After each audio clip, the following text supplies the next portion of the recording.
Ujú. ¿Listo? Y también, la asistencia. Justamente, pues les voy a dejar en el chat el enlace para la asistencia del día de hoy.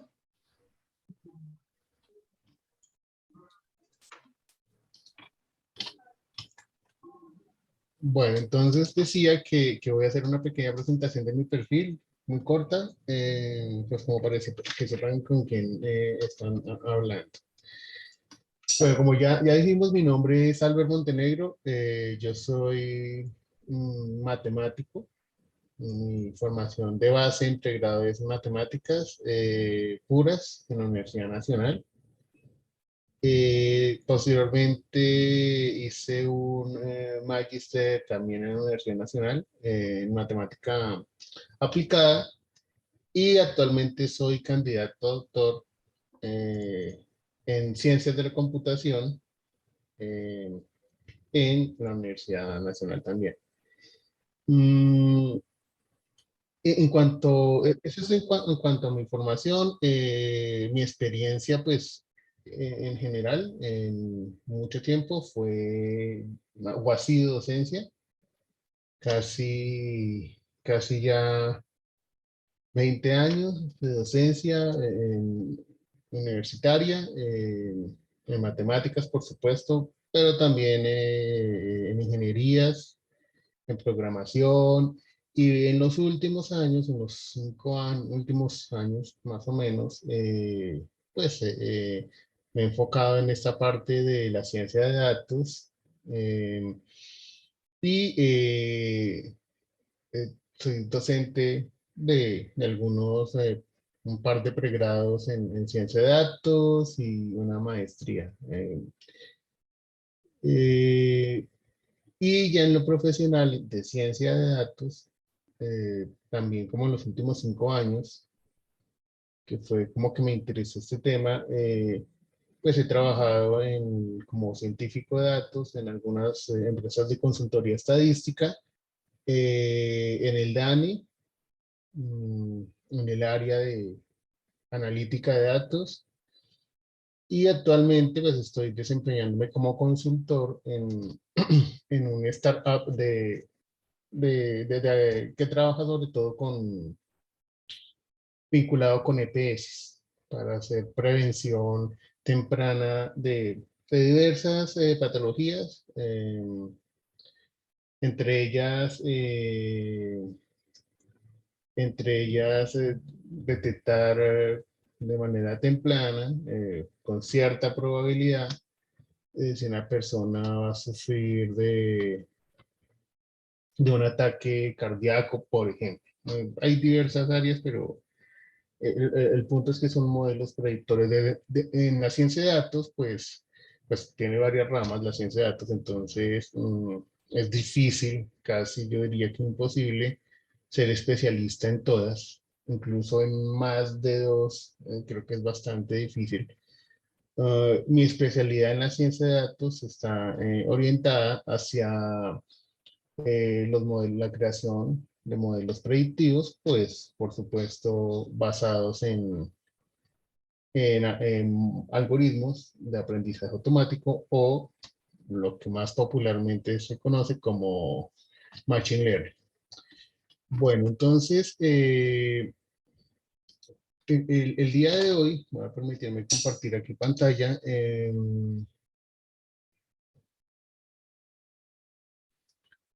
Por favor, me indican si se ve, porque... Allá, un momento.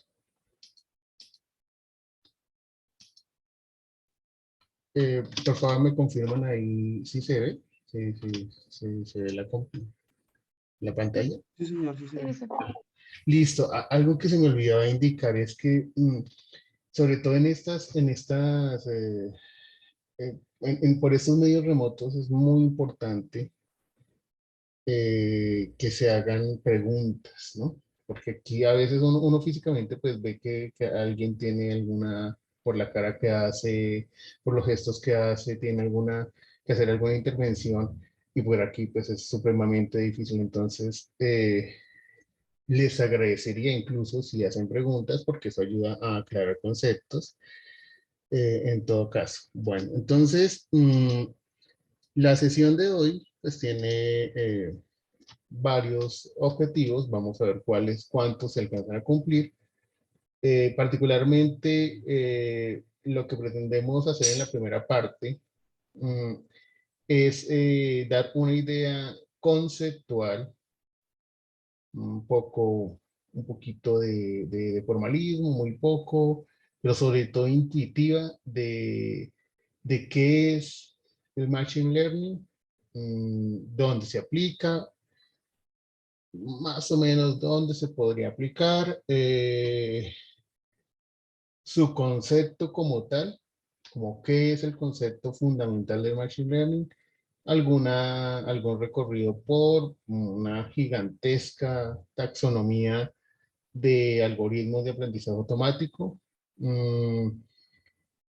y los tipos pues, fundamentales de modelos de aprendizaje automático. Entonces,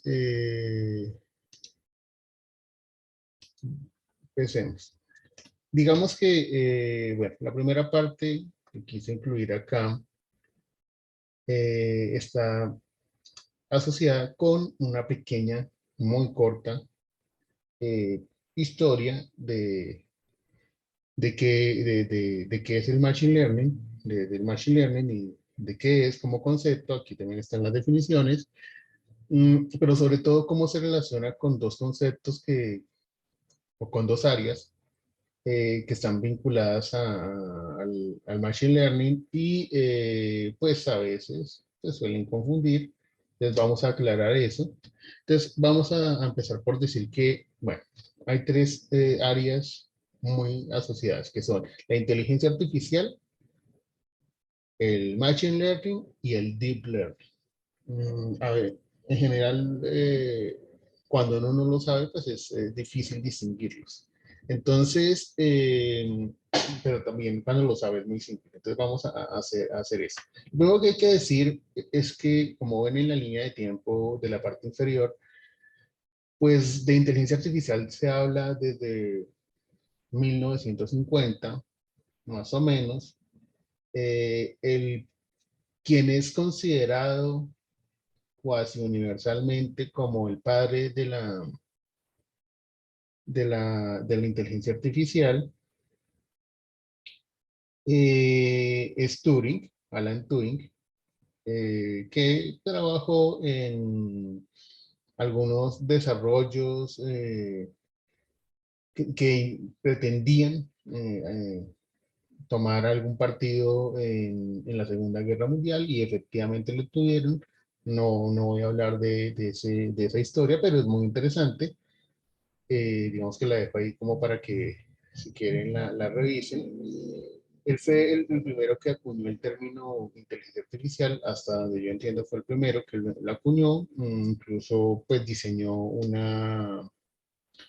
un test, pensando en el futuro, por supuesto, en su momento, un test para eh, determinar, probar si una máquina se podía se podía catalogar, etiquetar como inteligente. Entonces, ese test corresponde a, pues que al siguiente experimento se pone en dos habitaciones contiguas conectadas, digamos, auditivamente, que se pueda escuchar de la una a la otra, a una persona, y en la otra habitación se pone a la máquina que supuestamente es inteligente o que se pretende etiquetar o no como inteligente. Y se les pide conversar, pues sobre todo al ser humano, ¿no? Y pues el test consiste en que si la persona no es capaz de distinguir en esa conversación que está hablando con un humano o con una máquina, eh, pues él sugería catalogar esa máquina como inteligente. eso tal vez ya en nuestra época se queda tal vez un poco corto y no es lo suficientemente, eh, no cubre suficientemente seguramente muchos aspectos que están asociados con la inteligencia, pero pues ese fue el test en su momento, que para el momento en que él lo propuso era, pues parecía sorprendente. Bueno, entonces, ¿qué es inteligencia artificial? Bueno, inteligencia artificial es un conjunto de técnicas y algoritmos que permiten a una máquina, una computadora o una máquina formada por piezas orgánicas, imitar algún comportamiento humano. Entonces, eh, una máquina ensambladora de vehículos, por ejemplo, aunque no usa ningún algoritmo de machine learning, de aprendizaje automático, simplemente realiza un movimiento repetitivo, es inteligencia artificial porque su diseño se desarrolló con la intención de imitar los movimientos articulares, por ejemplo, de un brazo humano. Entonces, esa es inteligencia artificial, eso es uno de los muchos tipos de inteligencia artificial. Ahora, dentro de esos muchos tipos de posibles comportamientos del humano a imitar, uno de los posibles comportamientos a imitar es el aprendizaje. Entonces, los algoritmos de aprendizaje automático o machine learning es un subconjunto de todas las técnicas de inteligencia artificial, pero estas técnicas se enfocan en imitar cómo una persona aprende. Y eso ya es un reto importante, ¿no? Porque hay que pensar en qué significa aprender, ¿no? No es un concepto homogéneo totalmente en cuanto al conocimiento o la definición que le puede dar cada uno de nosotros, ¿no? Puede depender. Y hay toda una teoría filosófica y discusiones filosóficas al respecto. Pero en principio es eso. ¿Qué es Machine Learning? Es un conjunto de técnicas que pretenden imitar la forma en que una persona aprende.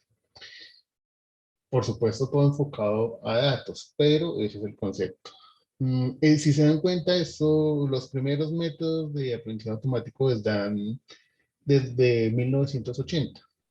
Eso parece sorprendente porque pues uno ha escuchado hablar de Machine Learning, no sé, en los últimos 10 años, 15 años, de pronto, yo creo que 10 años máximo. Entonces, ¿por qué? ¿Cómo así que estaban desde el 80? Bueno, lo que pasa es que muchas técnicas clásicas, convencionales de estadística, que se usaban desde hace muchos años en estadística, tales como la regresión lineal, pues ahora vinieron a engrosar el paquete de algoritmos de aprendizaje automático. Es decir, muchas técnicas que se catalogaban como técnicas estadísticas, ahora les cambiaron la categoría y las consideran técnicas de Machine Learning. Entonces, por eso abarcan desde el 1980. Y pues, por tanto, si se dan cuenta, en 1980 estamos hablando de 40 años, ¿no? Un poco más de 40 años de desarrollo de esta área del Machine Learning. Entonces, hay muchas técnicas de Machine Learning, todas enfocadas a imitar el aprendizaje de un humano, con distintos enfoques que ya hablaremos en un momento. Es el mismo objetivo, pero con distintos enfoques, algunos más gráficos, algunos menos gráficos, algunos que involucran mucha aleatoriedad, algunos otros que involucran poca aleatoriedad, etcétera. Entonces ya los hablaremos ahorita cuando hablemos de una taxonomía. Ahora, uno, uno de esos enfoques, de los muchos enfoques de las técnicas de aprendizaje automático, es el enfoque conectivista que pretende imitar el aprendizaje humano haciendo modelos matemáticos y computacionales del funcionamiento de nuestro cerebro, de la conexión de las sinapsis que hacen las neuronas cuando nosotros aprendemos, pues algunos investigadores también ya desde hace rato, esa es otra historia que se podría contar, eh, hicieron modelos de las neuronas, modelos bastante simplistas de las neuronas, y de la sinapsis que hay entre las neuronas cuando se está aprendiendo algo. Y esos modelos, pues los llamaron redes neuronales, pues artificiales, por supuesto. O redes neuronales, porque pues creo que en el contexto es evidente que son las artificiales, ¿no? Entonces, las redes neuronales ocupan dos categorías, o se pueden dividir en dos categorías. Cuando son bastante complejas, son modelos complejos, es decir, tienen mucha capacidad de representación de datos, se llaman Deep Learning. Realmente la definición es más fina, es cuando una red neuronal tiene más de tres capas ocultas, se va a considerar aprendizaje profundo o Deep Learning. Entonces, ¿qué es Deep Learning? Es una técnica de aprendizaje automático basada en redes neuronales artificiales, donde la red neuronal artificial tiene más de tres capas ocultas, que tiene que ver allí con su arquitectura, que pues no vamos a discutir en profundidad en este momento. Entonces, las redes neuronales que tienen tres o menos capas ocultas en su diseño, pues se consideran Machine Learning convencional o clásico. Y esta área del Deep Learning, del aprendizaje automático profundo, pues surgió como en el 2010, por razones, bueno, porque en el 2010 con el desarrollo de Internet, pues ya muchas personas tenían acceso a muchos datos y la gente empezó a publicar muchos datos, dataset de diferentes áreas. Además, las tarjetas gráficas que en principio se diseñaron para mejorar el desempeño gráfico de los videojuegos en los computadores, se utilizaron diseñar, para mejorar el desempeño computacional de aprendizaje de una red neuronal. Pero, como digo, pues esa es otra historia y un poco larga. Entonces no voy a entrar en demasiados detalles. Entonces, bueno, como resumen, el Machine Learning es un subconjunto de técnicas de la inteligencia artificial. El Machine Learning, entonces, es un conjunto de técnicas que permite o que pretende imitar, que una máquina imite el comportamiento de aprendizaje, la forma en que un humano aprende, con distintos enfoques, pues matemáticos, estadísticos, heurísticos. Y el Deep Learning, con las redes neuronales profundas, pues es uno de esos tantos enfoques. Recuerden que si pues, surgen preguntas, sería bueno que se hicieran en su momento. Ahora, otra forma de ver esto mismo es, bueno, aquí este gráfico muestra cómo, o no, más bien no cómo, este gráfico muestra que el Machine Learning es una de las muchas ramas de la inteligencia artificial y este gráfico está incluso algo simplificado, porque podría decirse que tiene muchas más ramas la inteligencia artificial. Entonces, por ejemplo, aquí podemos ver que, ¿dónde está? Acá, una de las ramas que no necesariamente está asociada con Machine Learning es la robótica, que es donde se diseñan máquinas para realizar tareas generalmente repetitivas o incluso ni siquiera repetitivas, pero que no involucran un algoritmo de aprendizaje automático, porque esa es la necesidad en su momento. Por supuesto que también hay intersecciones, ¿no? Es decir, se diseñan para algunas tareas, se pretende diseñar robots que adicionalmente a desarrollar tareas repetitivas o por lo menos con alguna media intuición, incorporen técnicas de aprendizaje automático o técnicas de procesamiento del lenguaje natural, que es otra gran área gigantesca y que tiene, por supuesto, intersección también, si uno lo quiere, con los algoritmos de aprendizaje automático. Bueno, ahora, en cuanto a entender en qué momento de la inteligencia artificial estamos, Bueno, los expertos en esta área indican, generaron esta gráfica. Esta gráfica no es de realización propia, y no estoy algo en desacuerdo, pero bueno, yo no soy experto en esto, estamos hablando de expertos mundiales en inteligencia artificial. Entonces, a pesar de que no estoy de acuerdo con ellos, bueno, presento sus conceptos. A día de hoy, estamos acá, pues estamos en lo que llaman los expertos inteligencia artificial ingenua. Eh, y eso lo definen de manera un poco simplista y diciendo que la inteligencia artificial ingenua, pues es una inteligencia artificial que tiene mucho menos capacidad de aprendizaje que la inteligencia humana, por diversas razones, pero sobre todo la fundamental es que los algoritmos de aprendizaje automático actuales solamente por su funcionamiento, por su naturaleza, solamente pueden aprender y ejecutar una tarea en paralelo. No hay ningún algoritmo en la actualidad de aprendizaje automático que el mismo modelo desarrolle varias tareas de aprendizaje automático, que las aprenda y que las desarrolle, como si hacemos los humanos, ¿no? Cuando manejamos, por ejemplo, que está pendiente del celular, del semáforo, del de atrás, que de pronto lleva un niño atrás o que está hablando con el pasajero, entonces desarrollamos varias tareas en simultáneo. Por eso indican que es menor que la inteligencia humana. Eh, es ahí todo un área de investigación, por supuesto, han surgido algunos resultados, pero bueno, ahora no, en este momento no hay resultados como tal demasiado destacables en el área. Los expertos indican que para el 40, eh, para el 2040, que bueno, ellos dicen que ya será posible entrenar modelos de aprendizaje automático o inteligencia artificial que iguale la inteligencia humana.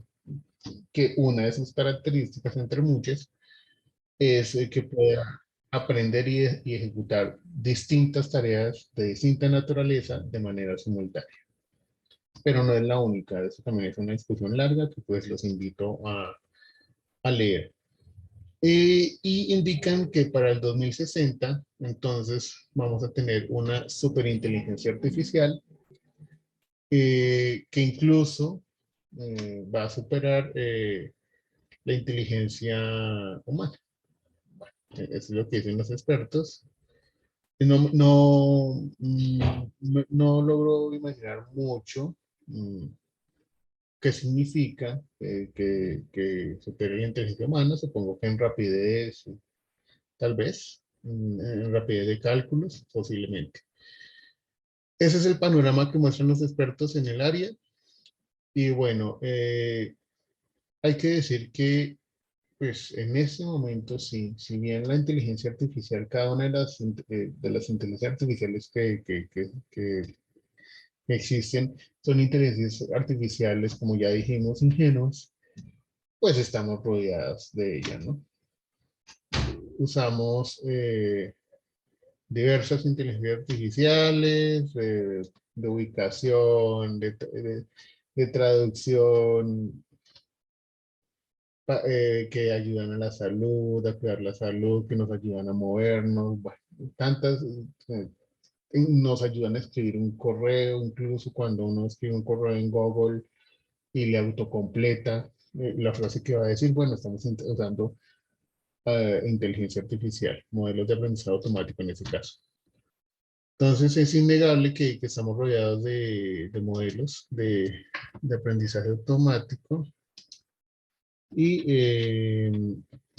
en distintas áreas. Aquí pues están mostrando algunas en la industria, en el agro, bueno, no en nuestro país desafortunadamente, pero en el mundo sí, en el agro incluso hay modelos de aprendizaje automático o modelos o desarrollos en inteligencia artificial que riegan el campo cuando se necesita, aprende.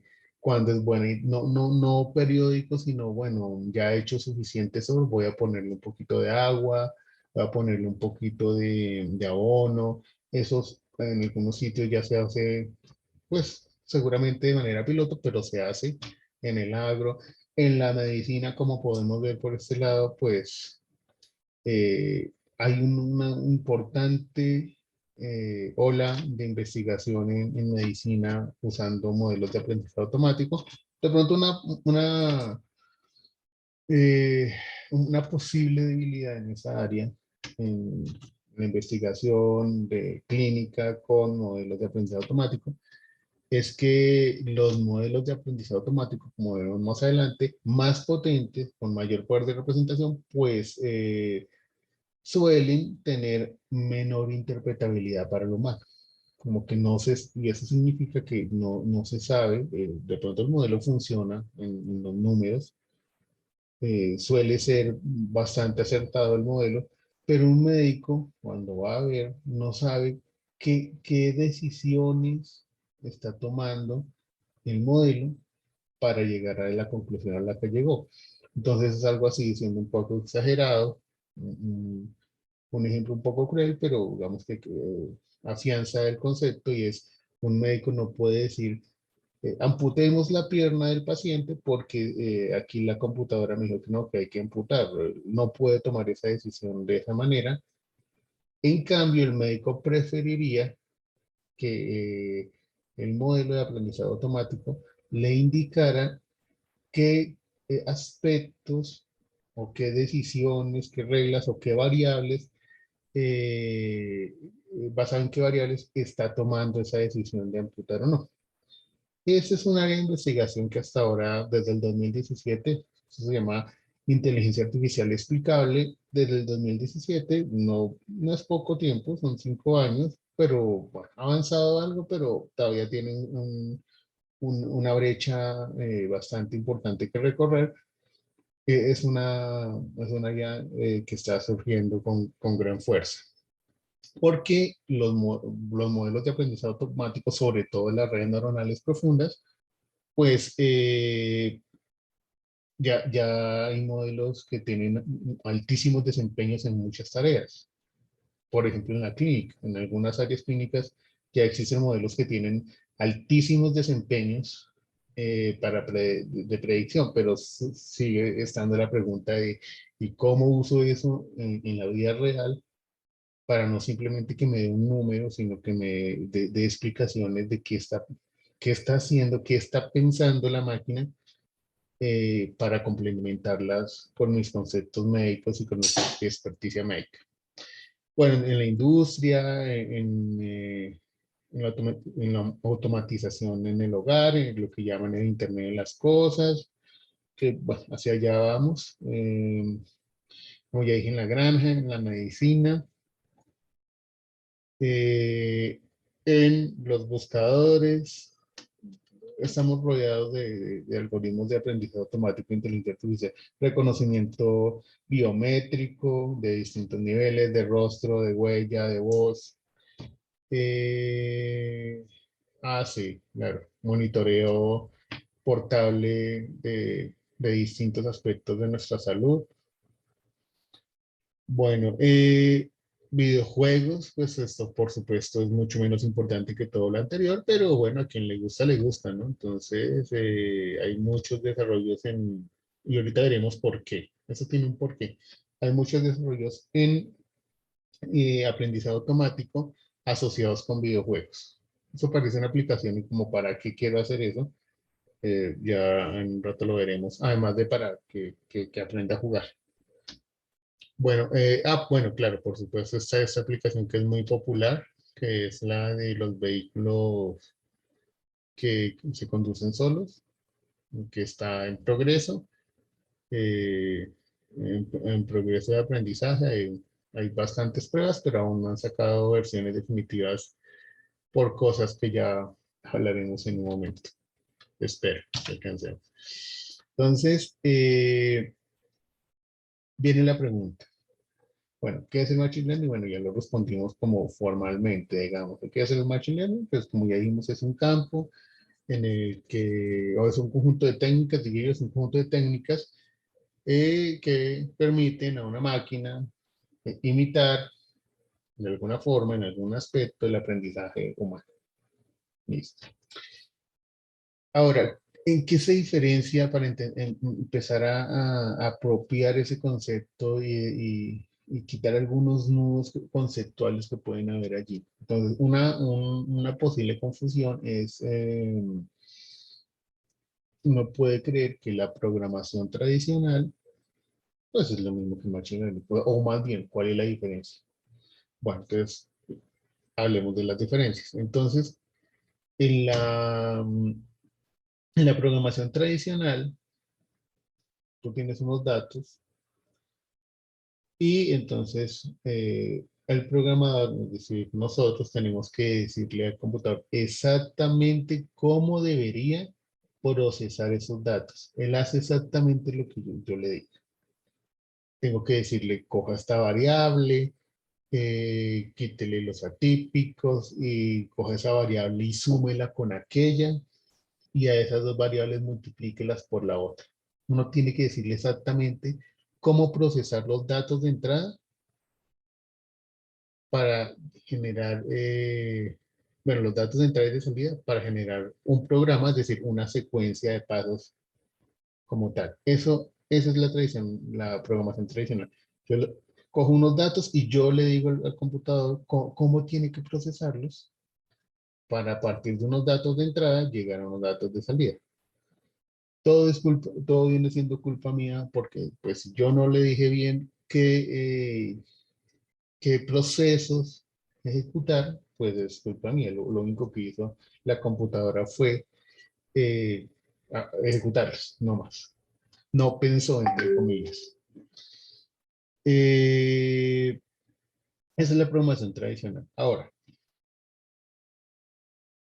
¿cuál es la diferencia en Machine Learning con el Machine Learning? Bueno, con el Machine Learning, tú tomas los datos, tienes un algoritmo que explora esos datos mm, de diversas formas, las relaciones entre las variables, de distintas formas, explora los datos con el objetivo de generar qué secuencias eh, se deben ejecutar.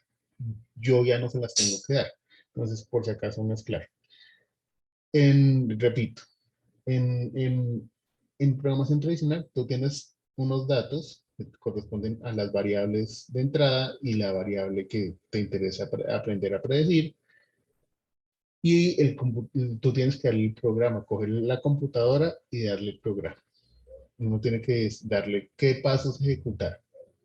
Entonces, uno tiene la responsabilidad de encontrar cómo es que hay que combinar las variables de entrada para llegar a la variable de salida. Y en cambio, en Machine Learning hay un algoritmo prefijado sin importar los datos, que no depende de los datos. Hay un algoritmo prefijado al que se le presentan los datos de cierta forma y lo que aprende a hacer, o más bien, lo que genera ese algoritmo es la forma en que se deben procesar los datos para que cuando se le presenten los datos de entrada, aprenda a generar los datos de salida. Entonces, bueno, puede que no ahí quede muy claro, pero lo vamos a discutir con mayor detalle en otras diapositivas. Bueno, entonces, eso se puede ver desde un punto de vista un poquito más formal, no demasiado, pero un poquito más formal.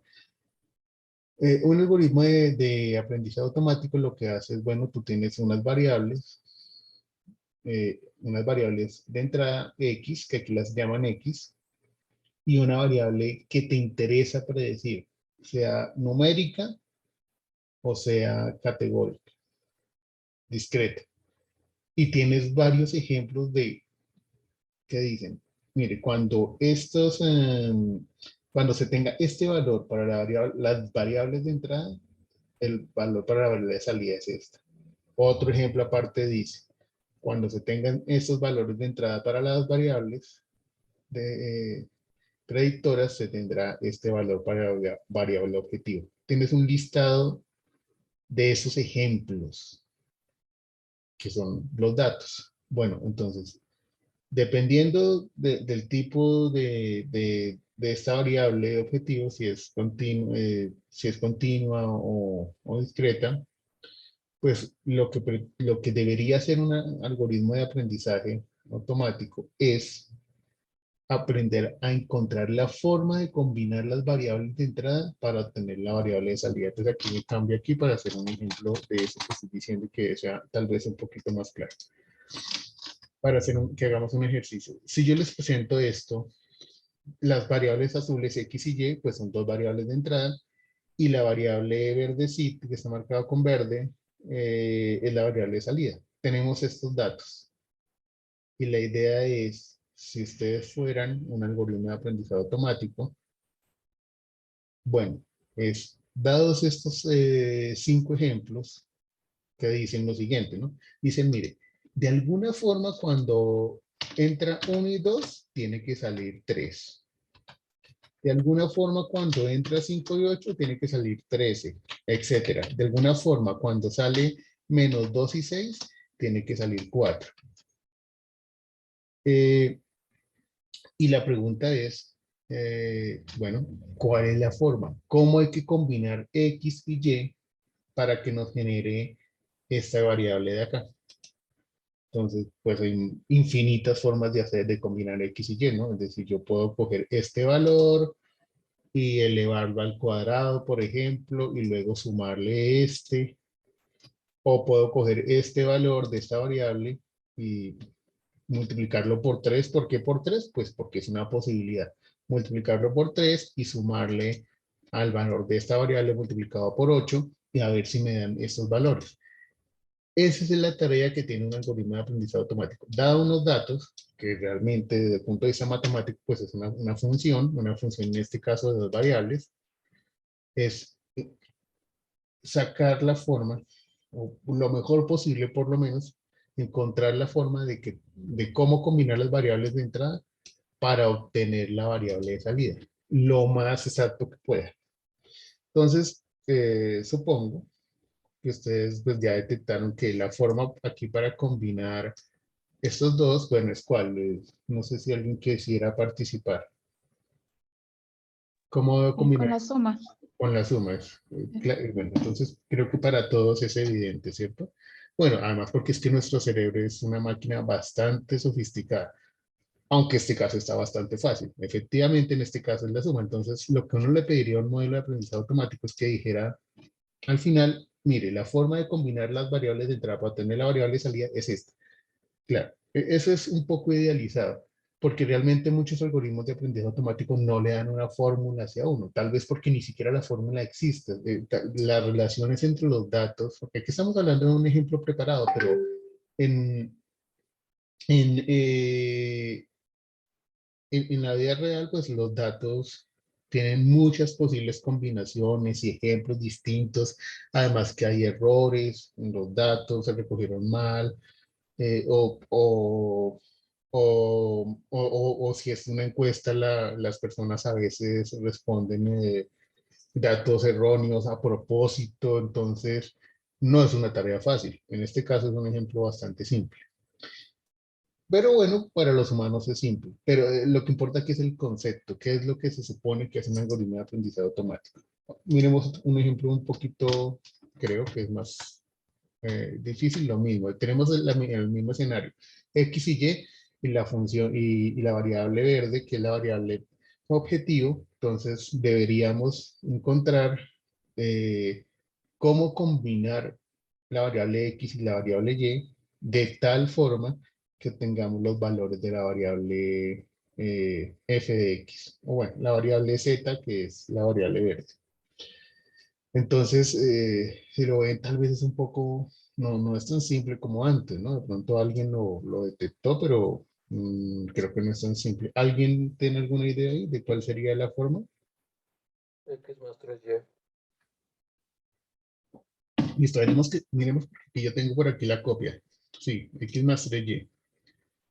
Miremos acá. Por favor, confirmen. Lo que estamos diciendo es que los valores de acá se multiplican, se le suma a este valor multiplicado por 3. El punto sí es que ya no fue tan inmediato, tal vez. Y normal, no ocurre nada, pues seguramente algunos de ustedes ni siquiera lo vieron de entrada, ¿no? Eso lo que les estoy tratando de mostrar ahí es que a medida que se van complicando los datos, no mucho, pero se van complicando los datos, empieza a ser más difícil incluso para un humano. Entonces, tenemos este, que es un poquito más realista.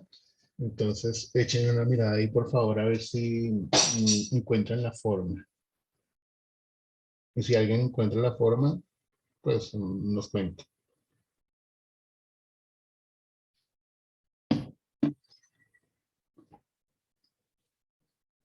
Ok, entonces, bueno, ¿alguien?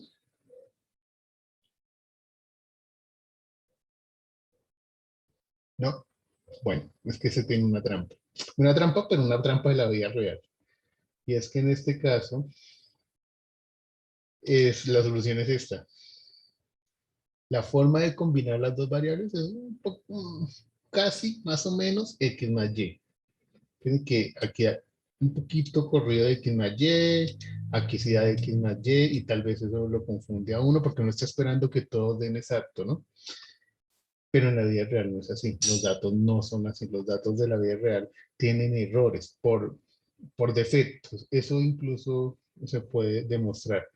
Entonces, es aún más difícil porque uno está buscando una forma de combinar las variables de entrada, de tal forma que le den las variables de salida, pero sabiendo que los ejemplos que tengo tienen algún error. Uno o varios errores, no estoy hablando de uno o dos, no cuantificados, sino algún porcentaje de error.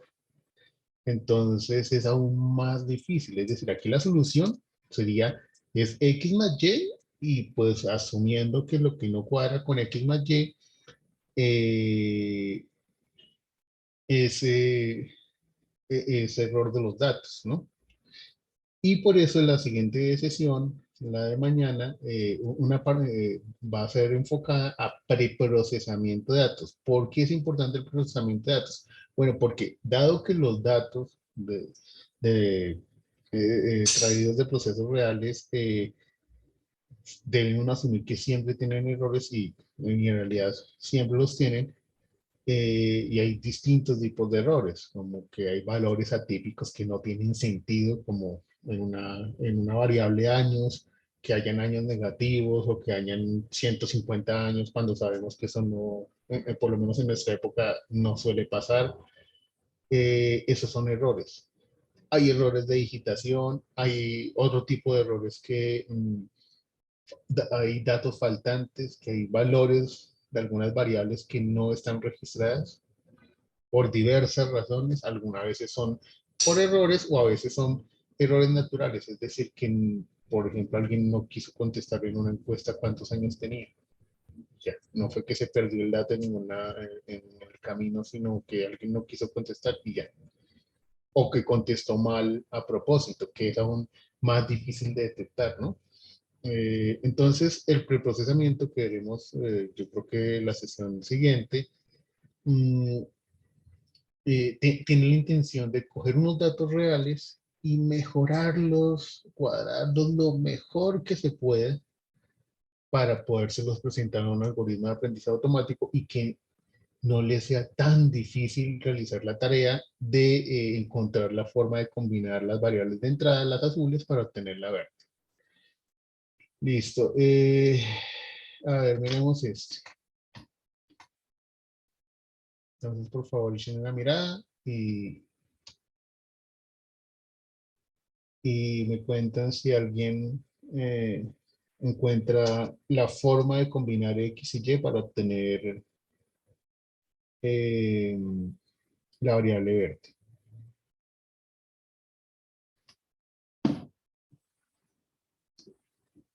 Bueno, entonces muestro la solución, aunque parece difícil, ¿no? Parece que está como raro. Bueno, la solución es esta. Y esta sí es exacta. Aquí, mirar esto para que llegue acá. Por favor, verifiquen. Si no estoy mal, esto es exacto. Esto está bien. pero es mucho más difícil. Y diría yo que sería muy difícil para nosotros llegar a esto, ¿no? A esta forma de combinar las variables para obtener la variable que me interesa. Bueno, volviendo un poco, porque es una pregunta importante, es un concepto importante, es, bueno, ¿y yo para qué quiero tener unos datos? Ese es el qué. Lo que acabamos de hablar es el qué. Y la pregunta es ahora, ¿para qué? ¿Para qué quiero encontrar una forma de combinar estas dos variables para obtener estas y aquí ya tengo los datos? Bueno, la respuesta es, bueno, lo que pasa es que usted quiere hacer modelos predictivos. Usted tiene unos datos que son estos 5 registros y lo que quiere es generalmente asociado con el dinero para ganar dinero de alguna forma, es si tiene otros valores para estas dos variables, poder predecir de una forma lo más acertada posible cuál va a ser el valor de la variable verde. Entonces, los pasos son, tengo unos datos, sobre esos datos yo genero un modelo de aprendizaje automático que tiene toda una técnica detrás que ya veremos, pues las ideas fundamentales, y lo que quiero es generar, encontrar una forma de combinar X y Y para obtener Z, y eso es lo que hace un modelo de aprendizaje automático. Un modelo de aprendizaje automático aprende a hacer, yo le doy las entradas y él aprende, así no me dé una fórmula explícita como esta, por ahí hay alguna forma, a veces un poco misteriosa, por eso llaman algunos modelos de caja negra, porque uno le da las entradas y él las procesa por ahí de alguna forma que no es claro, no es interpretable para un humano y genera una predicción. Entonces, en este caso, lo que uno esperaría que hiciera el modelo después de haberle mostrado y entrenado, haberlo entrenado con estos datos, pues es que aprendiera a decirle que esto es 17, o por lo menos cerquita, si no perfecto, así que su error fuera pequeño. En cada uno de estos casos, entonces aquí en este que es mucho más difícil, lo que uno hubiera querido, es que dados estos datos, se entrena un algoritmo de aprendizaje automático que de alguna forma descubre, no nos interesa en este momento cómo, descubre que la forma de combinar X y Y es esta. Entonces, el modelo de aprendizaje automático posteriormente, pues, dados estos datos, es capaz de generar la predicción correcta. O, por lo menos, hacer lo más acertada posible, porque tiene este tema, ¿no? Este tema que vimos aquí, que era, este era el de que esto es más o menos X más Y, ¿no? Entonces, si los datos no son perfectos, pues entonces no puede esperar que el modelo sea perfecto, y eso es lo que uno debe esperar siempre. Un modelo de aprendizaje automático que a usted le diga, no, este modelo tiene un 100% de efectividad, tiene algo raro. Yo diría, incluso de entrada, que está mal entrenada, porque no debería tener un 100% de efectividad por un concepto que veremos posteriormente que se llama sobreajuste. Entonces, de nuevo, para cerrar este tema, que creo que ya se está volviendo repetitivo, pues, si uno hace esto, lo que uno esperaría es que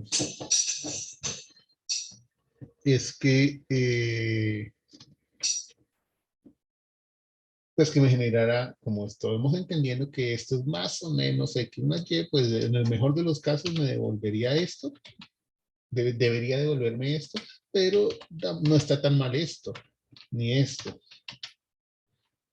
Esto sí ya está bastante mal. Bueno, pues todo eso que acabo de decir, lo acabo de decir a propósito, es qué significa muy mal, muy bien, bien, pero no tan bien. Todo eso hay que cuantificarlo, porque estamos en ciencia.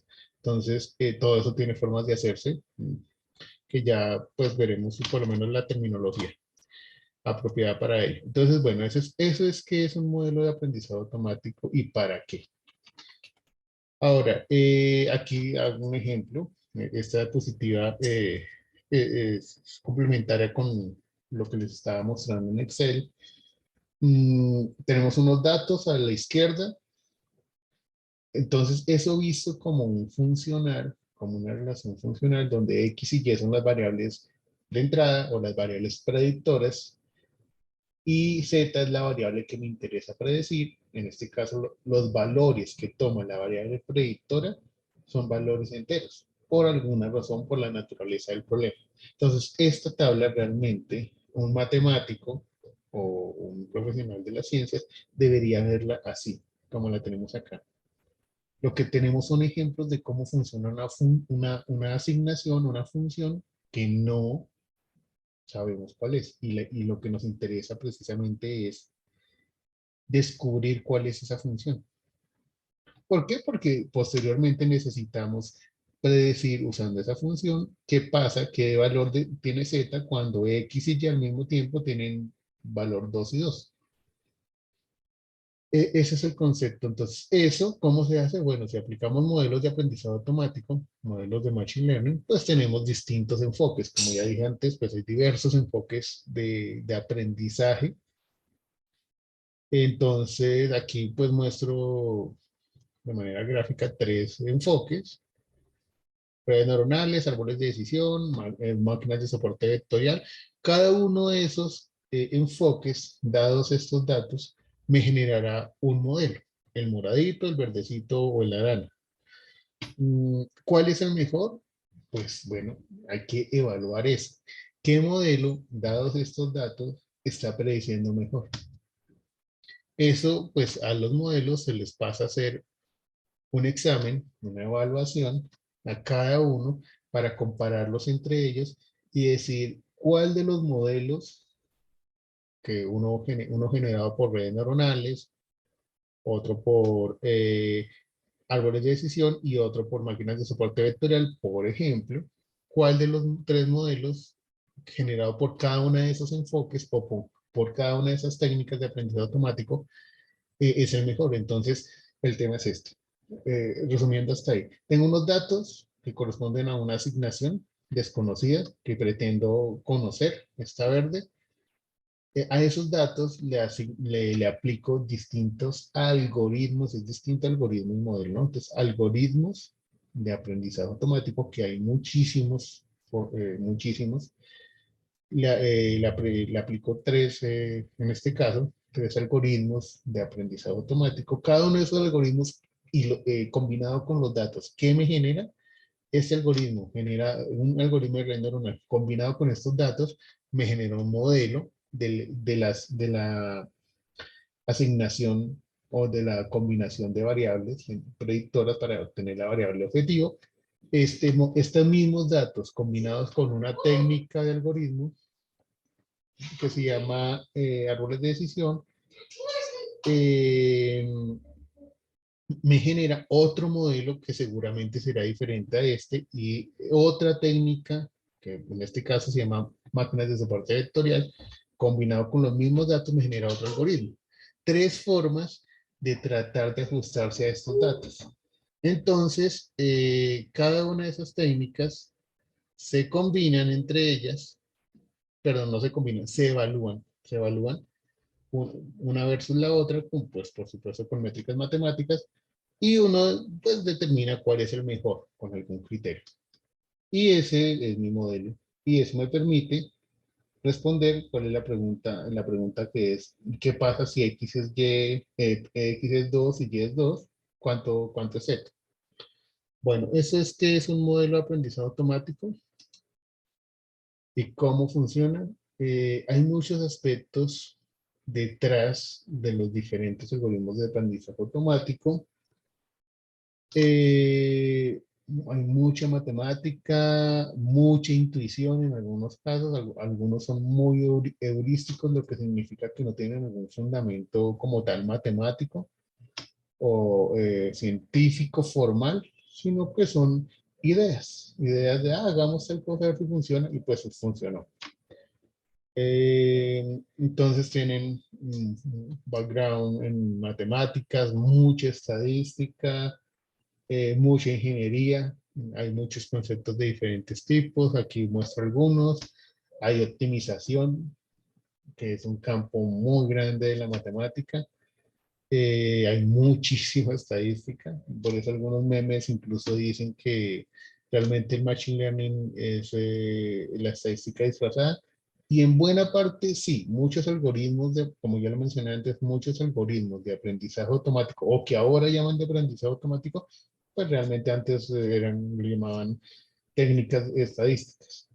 Pero tampoco está bien pasarse al otro extremo de decir que todos los algoritmos de aprendizaje automático son estadísticos, porque no es cierto. Porque hay muchos heurísticos, como las redes neuronales, que tienen una parte heurística porque el diseño del modelo está inspirado en cómo funciona una neurona y cómo las neuronas hacen sinapsis. Entonces, eso no tiene que ver con estadística. Otra cosa es que ya en el funcionamiento tengan alguito de estadística, sí, pero no es una técnica estadística como tal. Y entonces, hay algunos algoritmos de aprendizaje automático que son muy cuadriculados, digamos, que están muy ceñidos a la matemática, al formalismo matemático, pero hay algunos otros que, pues, que para nada, como los algoritmos genéticos. Bueno, entonces vamos a hablar un poquito de esa gran variedad.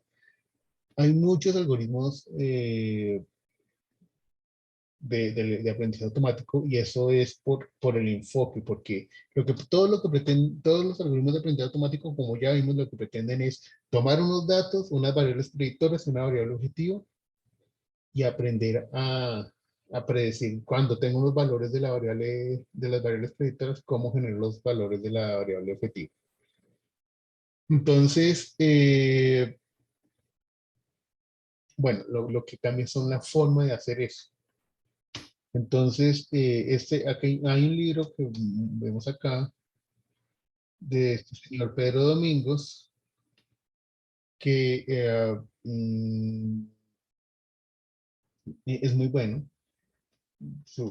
Sugerencia para echar una repasada, una revisada, si les interesa este tema. Mm, entonces, y él diseñó como estas 5 categorías y ahí encajó los distintos algoritmos de aprendizaje automático, que hasta donde yo sé por lo menos son como 60. No, eso no significa que los entiendo todos, no. Sé que son como 60, entiendo algunos. Entonces, está el enfoque, aquí en la primera columna de la izquierda está el enfoque simbolista de los, de los, de los algoritmos de aprendizaje automático, que es un conjunto de algoritmos de aprendizaje automático de Machine Learning que generan gráficos que visualmente me indican cómo se toman las reglas, qué reglas, cómo usa las variables de entrada para llegar a una conclusión, a una predicción. Entre esos, los más conocidos y más destacados están los árboles de decisión, ¿no? Porque me genera reglas en un arbolito, en este caso. Entonces, todos los algoritmos aquí, ¿por qué hay 60 algoritmos o más, algoritmos de aprendizaje automático? Bueno, porque todos tienen pros y contras. Entonces, cuando uno va a estudiar un algoritmo de aprendizaje automático, hay que buscarle los pros, qué cosas buenas tiene y qué debilidades tiene. Todos lo tienen. Si hubiera uno perfecto, pues solamente existiría ese, y pues los otros ya quedarían eh, obsoletos, ¿no? Entonces, esos son los algoritmos que se clasifican como simbolistas, los que generan reglas, puede ser en forma gráfica como un árbol de decisión. Están una gigantesca clase de algoritmos que están basados en estadística bayesiana. Eh, eh, Entre esos algoritmos que están basados en estadística bayesiana, que algunos bastante potentes, digamos, el más conocido es el naive Bayes o Bayes ingenuo, que es un algoritmo de clasificación simple, que como ya dije tiene pros y contras, que no vamos a discutir en detalles acá. Están los algoritmos conexionistas o el enfoque conexionista, que es, por ejemplo, las redes neuronales. Porque lo que hace las redes neuronales es tener modelos pequeñitos de neuronas cuyo nombre técnico es perceptrón y conectarlos, interconectarlas y ver qué pasa. Entonces, por eso es eh, el tipo de algoritmo más conocido, más usado por lo menos desde el enfoque conexionista. Está el enfoque evolucionista, llama aquí este señor Pedro Domingo, que es una serie de algoritmos heurísticos. Este no tiene mucho que ver con estadística. Sí se usan cosas de estadística, pero su fundamento principal no es la estadística ni la matemática y por eso es heurístico.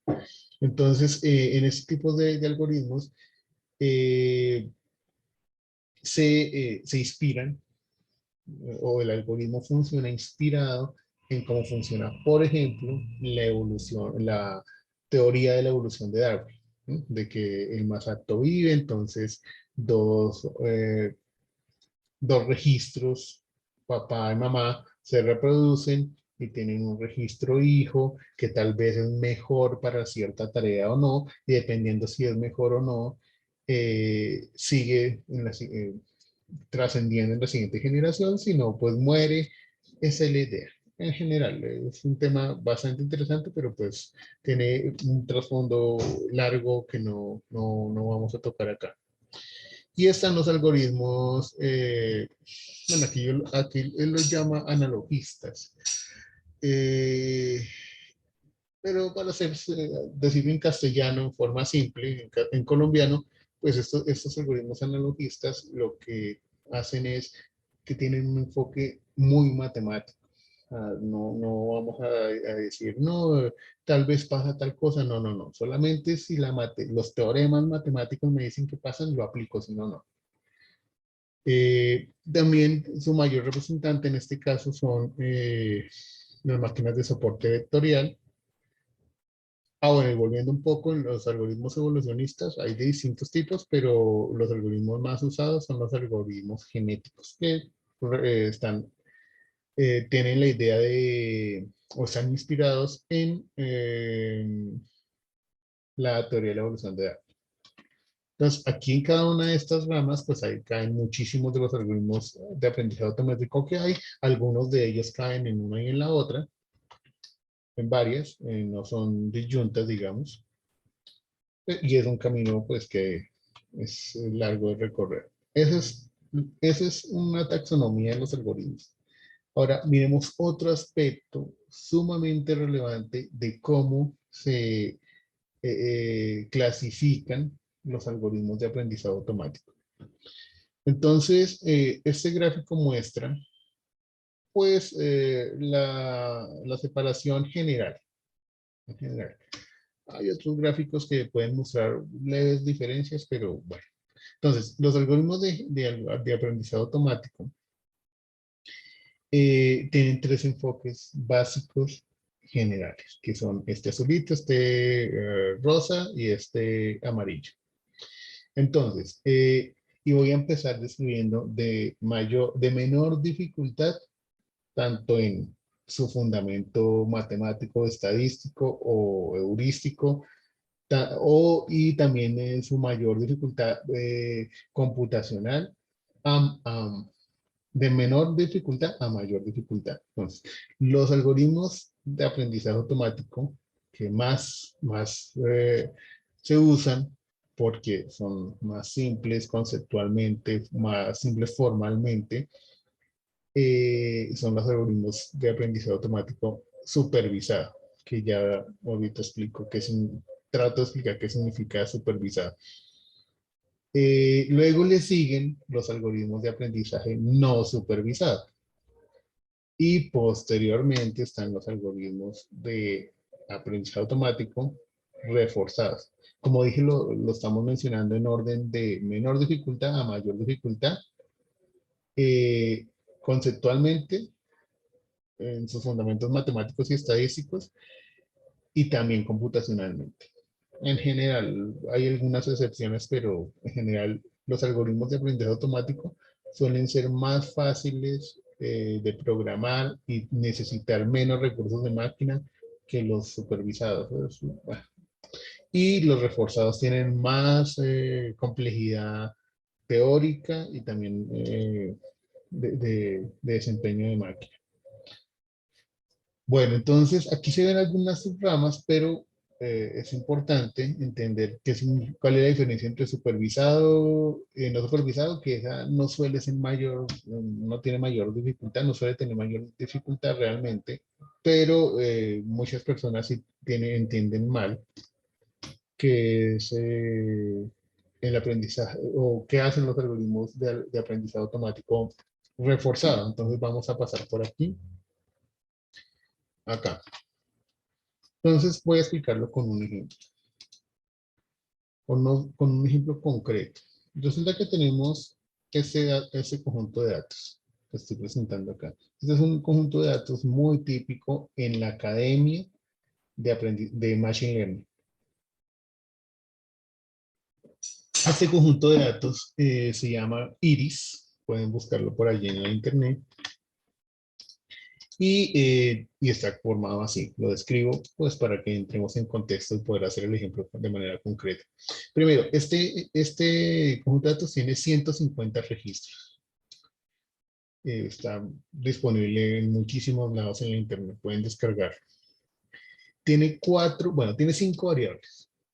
Estas primeras 4 son numéricas, son números decimales, y representan medidas de partes de una flor que se llama iris, que es esta que vemos acá. Aquí se está mostrando qué partes se miden. Esto está medido en centímetros. Entonces, y la quinta variable es una variable categórica, o sea, discreta, que tiene 3 valores posibles, que es la especie de la flor.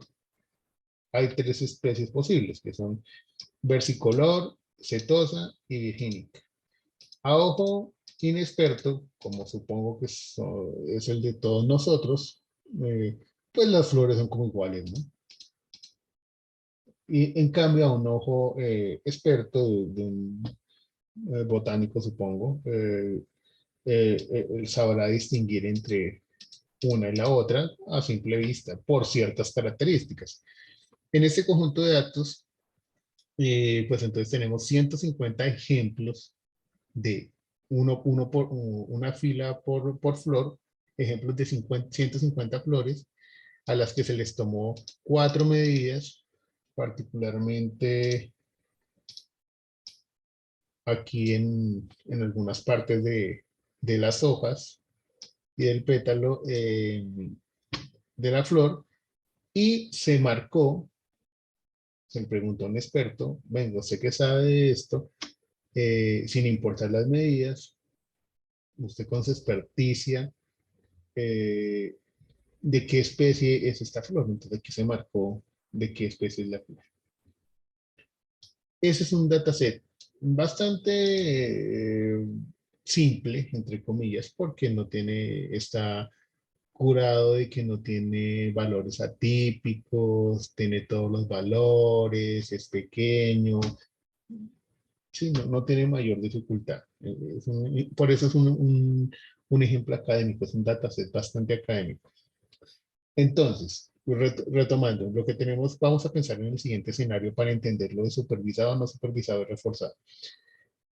Y vamos a suponer que tenemos un campo de flores iris y pues necesitamos, para poder venderlas, poder clasificarlas. Necesitamos poder determinar cada flor de cuál de estas 3 especies es. Ese es nuestro negocio. Poder venderlas, clasificarlas para poder venderlas en grupos. Porque digamos que tienen diferentes precios, ¿no? O porque nos interesa ver cuáles flores se venden, de cuál especie se vende mejor o no. O bueno, ustedes pueden seguramente imaginar un escenario mejor que el mío. Entonces, vamos a suponer que tenemos el siguiente problema. Es un supuesto que no sé si funciona así, pero asumo que sí está más o menos asociado a eso. El tema es el siguiente.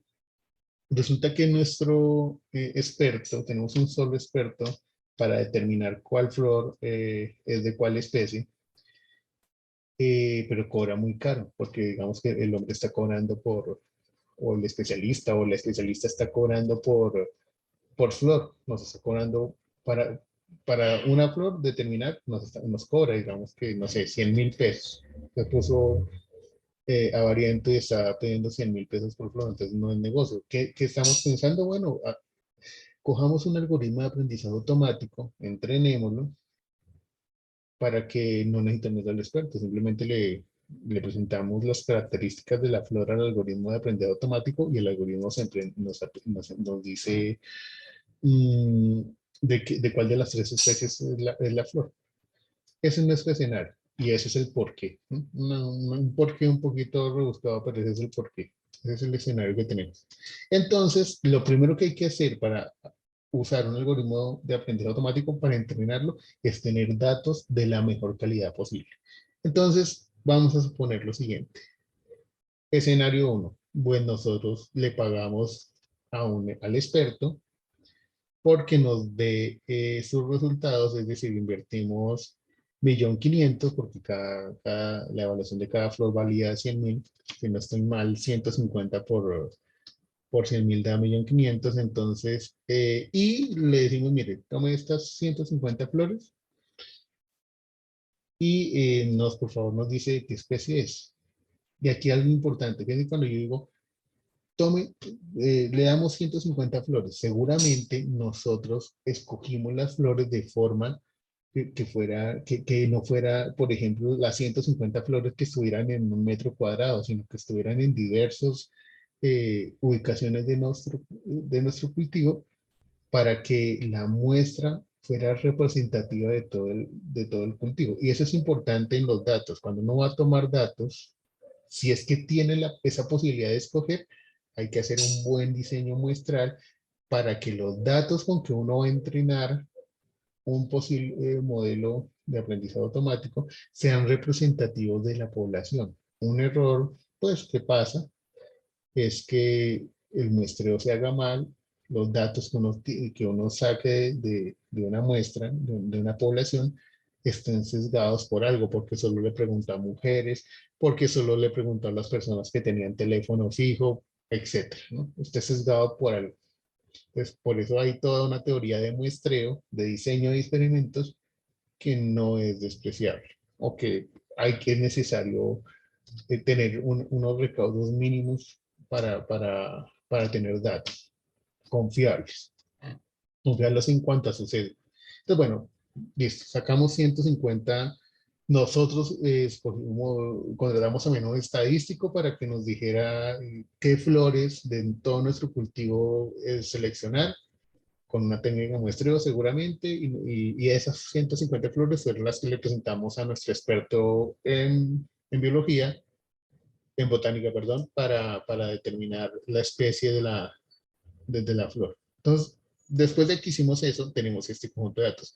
150 registros, 4 variables predictoras que contienen algunas características de la flor, y esto es otro aspecto importante. Tienen 4 características, ¿cierto? Que el ancho del pétalo, la altura, el ancho de la otra parte y la altura de la otra parte, ¿cierto?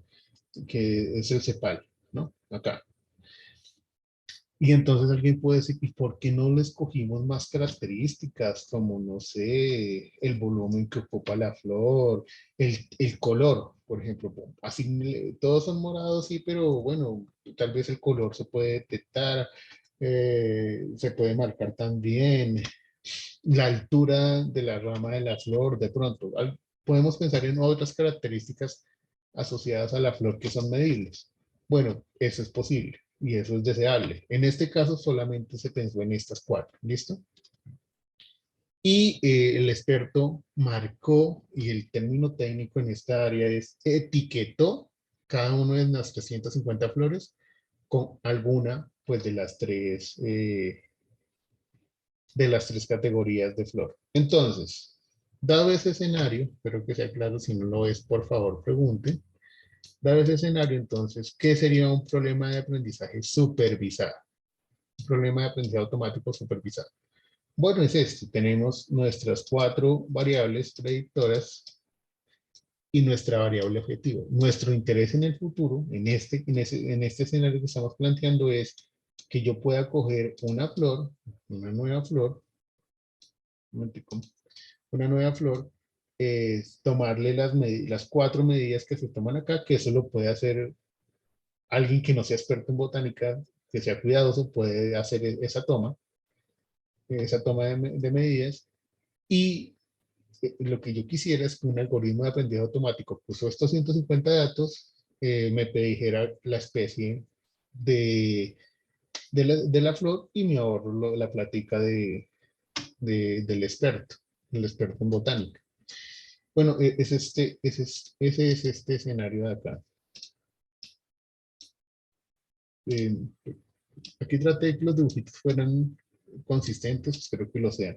Y es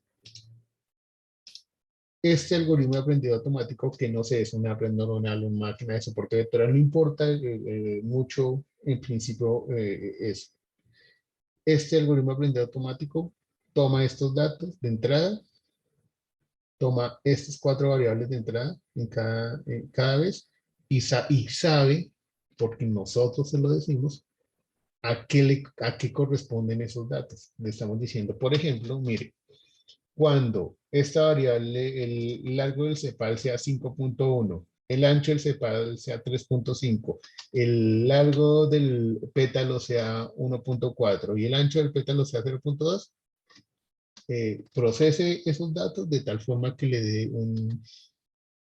una cetosa. Y así le aplicamos uno por uno. Le estamos dando la respuesta.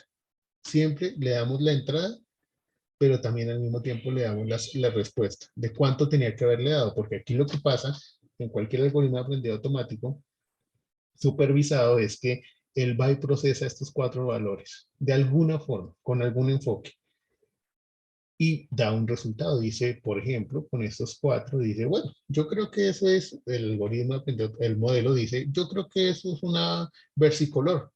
Entonces uno le dice, no, eso era es una cetosa, se equivocó. Es decir, aquí el aprendizaje está basado en el error, porque la máquina puede medir cuánto se equivocó. ¿Sí? Entonces dice, me equivoqué. Entonces, como me equivoqué, tengo que modificar acá adentro mi configuración de alguna forma para que la próxima vez que me vuelvan a dar esta entrada, yo ya no diga que es una versicolor, sino que es una cetosa. Y eso mismo hace con cada uno de los 150 registros. Tiene una entrada, hace una predicción, errada o no, viene y la compara contra la respuesta correcta, que es la supervisión. Esa etiqueta correcta es la supervisión. Por eso se llama algoritmo supervisado, porque está supervisado por estos resultados de acá. Esto es lo que le da la supervisión y le hace corregir sus errores. Sea como fuere que corrige los errores, que pues cada algoritmo de aprendizaje automático tiene una forma de corregir los errores. Bueno, ese es aprendizaje supervisado. Cuando alguien, bueno, no alguien, alguna variable está corrigiendo los errores en cada momento del algoritmo. Ahora,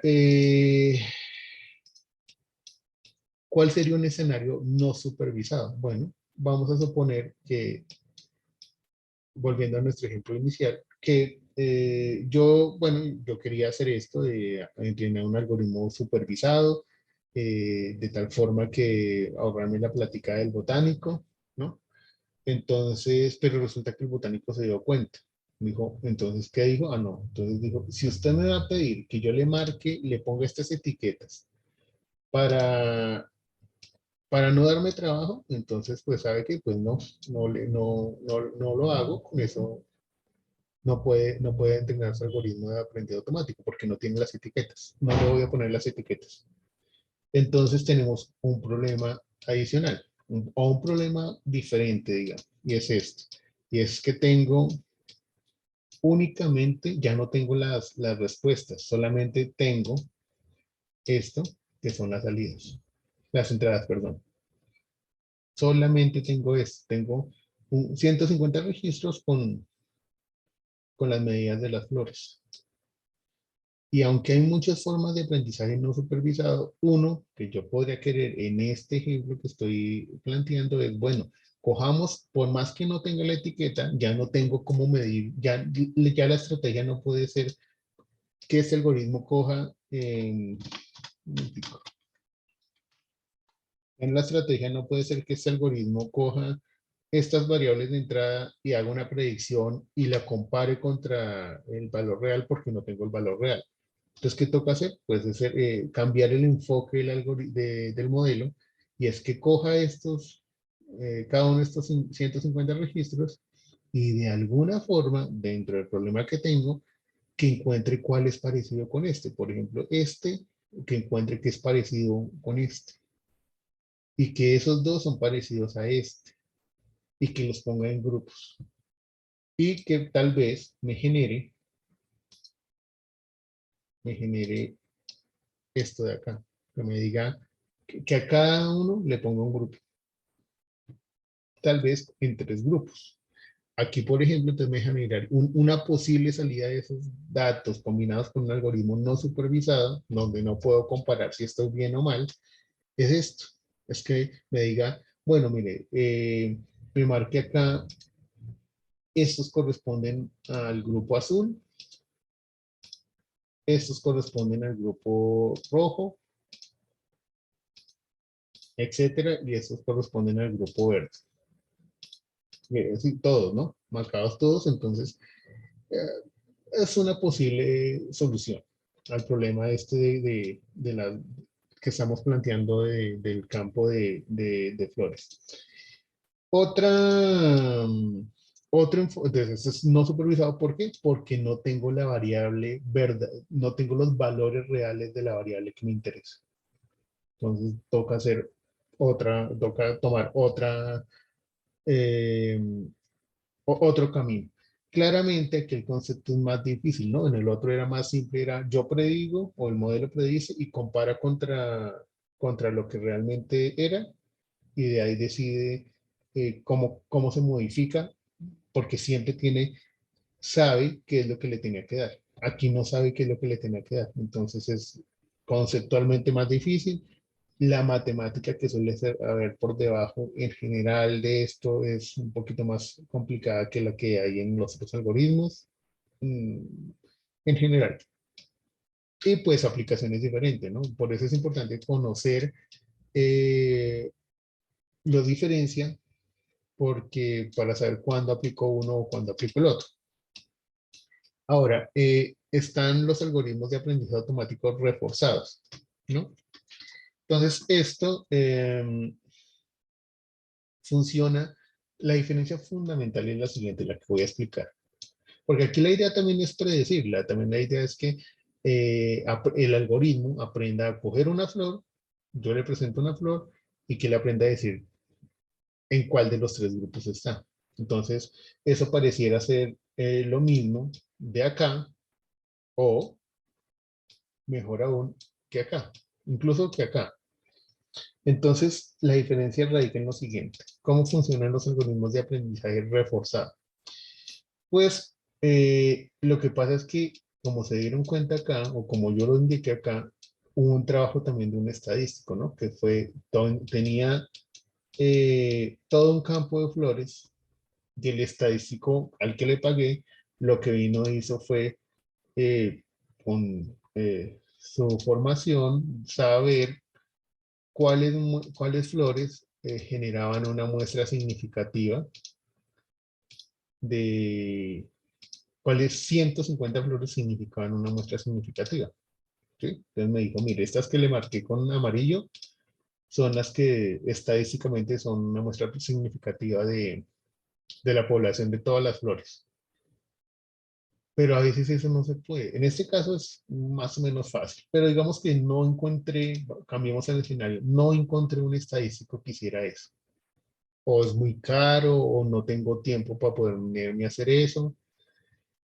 Entonces, ¿qué hago?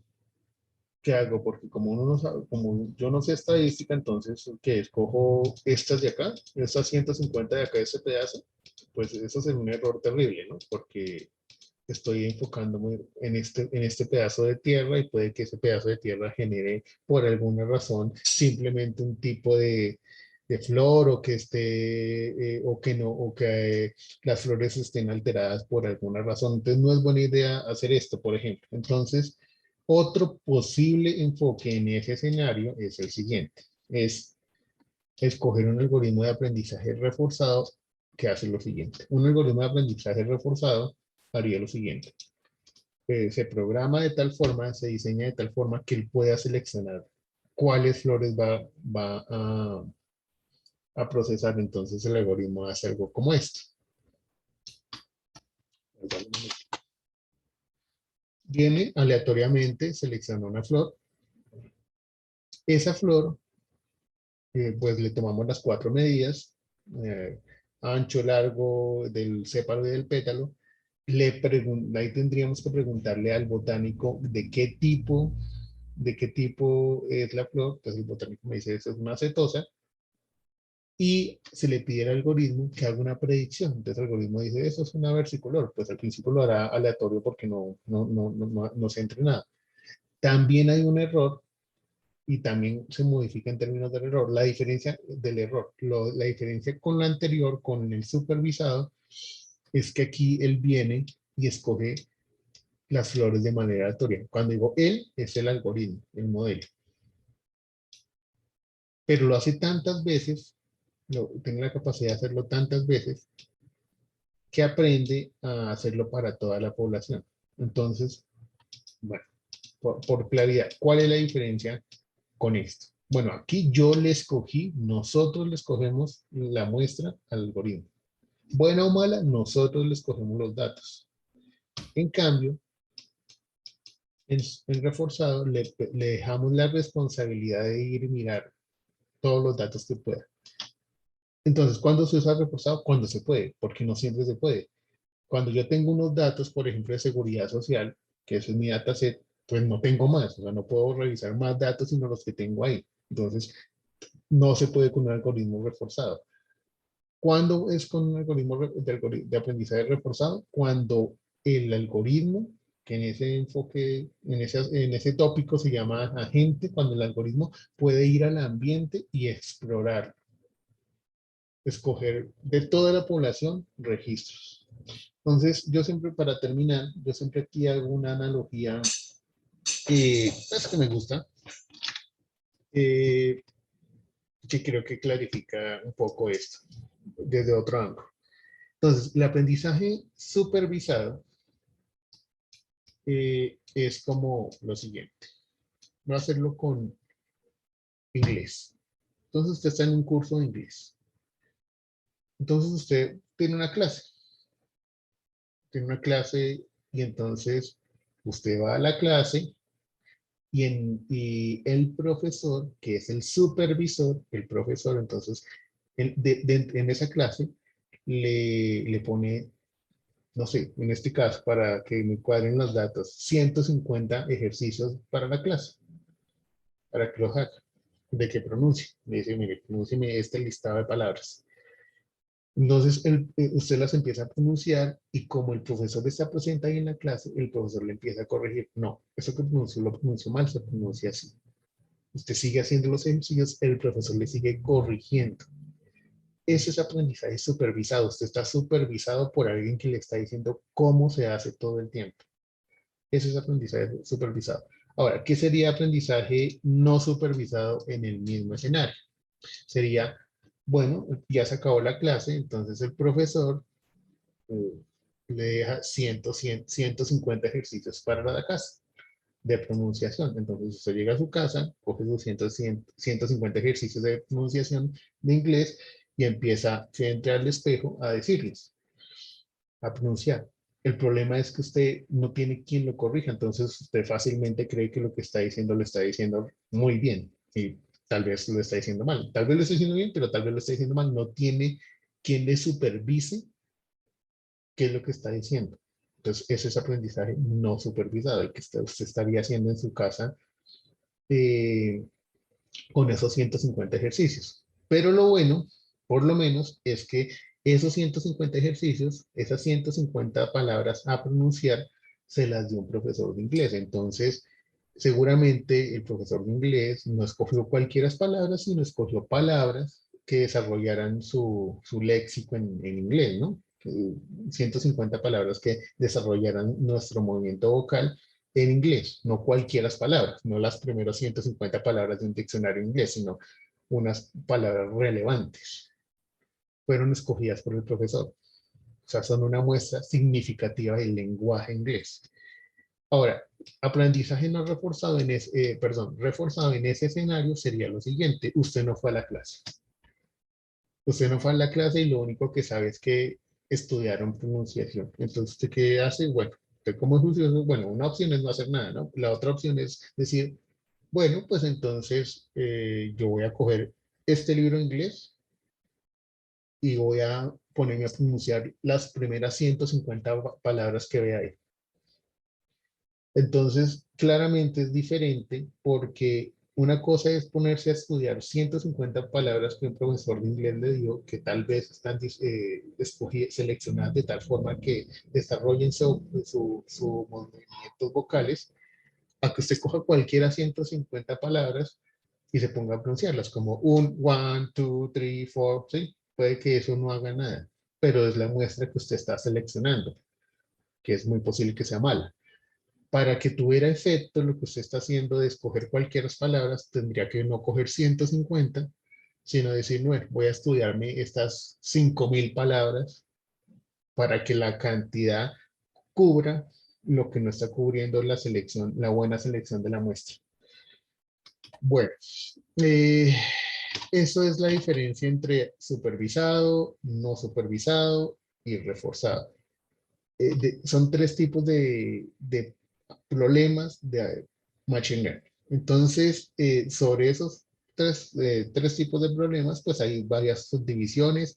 En supervisado está la subdivisión entre qué es regresión y qué es clasificación. En no supervisado está, por ejemplo, clustering o agrupamiento o reducción de la dimensionalidad. Y en reforzado, bueno, eso sí no tiene muchas subdivisiones porque casi todo es lo mismo, es aprender que un sistema coja y vaya, perdón, que un modelo vaya a un sistema e interactúe con el sistema. Pero pues lo vamos a dejar ahí. Entonces yo quisiera pues dejar un poco de la clase para preguntas. Entonces no sé, los escucho.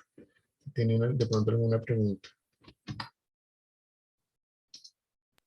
Sí, yo tengo una pregunta. Entonces, en todos estos, tiene opción de que siempre va corrigiendo sus errores. En los En- supervisados sí, sí, sí. Bueno, en los supervisados y los reforzados. En el no supervisado, como mostraba acá, pues no tengo cómo medir el error porque no tengo el valor de la variable real. Entonces me toca hacerlo de otra forma. Se trata de medir el desempeño, pero no basado en el error. Ujú. Ok, gracias. Bueno, ¿alguien más? Yo tengo una pregunta. Sí, señor.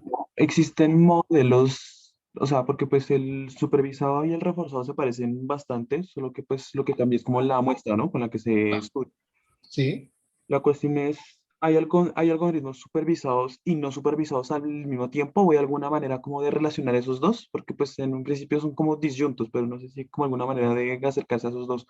Sí, híbridos, incluso lo que pasa es que no es un solo modelo, ¿no? Empiezan a hacer combinaciones de que, bueno, este modelo es no supervisado y este aparte es reforzado, pero este cubre una tarea y este cubre otra. Por ejemplo, eso lo vamos a decir mañana, pero un carro que se pretende manejar solo, pues tiene muchas cosas en que pensar, que tratar de detectar los obstáculos de adelante, pero también escuchar, pero también ver hacia atrás. Entonces, lo que hacen es combinar distintos algoritmos de distintos enfoques, algunos no supervisados, algunos reforzados, para cubrir esas necesidades. Pero uno solo, hasta donde yo sé, no se puede combinar entre reforzado, un solo modelo entre reforzado y entre supervisado y reforzado. ¿Alguna otra pregunta? Bueno, entonces, muchas gracias. Entonces, nos veríamos mañana. Muchas gracias. Espero que estén muy bien. Gracias.